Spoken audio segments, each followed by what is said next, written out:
আমি আজকে রান্না করে দেখাবো বেগুন দিয়ে মজাদার চিকেন কারি। প্রথমে কড়াইয়ে গোল চামচে 2 চামচ সয়াবিন তেল দেব। 1 বাটি পেঁয়াজ কুচি, 21টা কাঁচামরিচ দেব। 1 টেবিল চামচ লবণ দেব। গোল চামচে 1 চামচ আদা বাটা দেব। গোল চামচে 2 চামচ পেঁয়াজ বাটা দেব। 1 টেবিল চামচ রসুন বাটা দেব। 2 টেবিল চামচ লাল মরিচ গুঁড়া দেব। 1 চা চামচ গরম মশলা গুঁড়া দেব।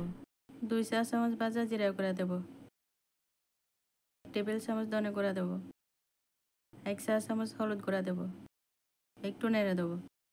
এবার 1 কেজি মুরগির মাংস দেব। মাংস কষিয়ে নেব। 3 মগ কুমকুম গরম পানি দেব। একটু নেড়ে দেব।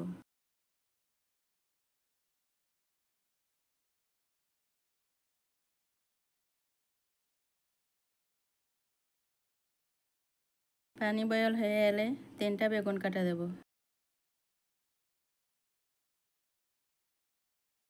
1 মুঠো ধনে পাতা কুচি দেব। 35 মিনিট রান্না করব।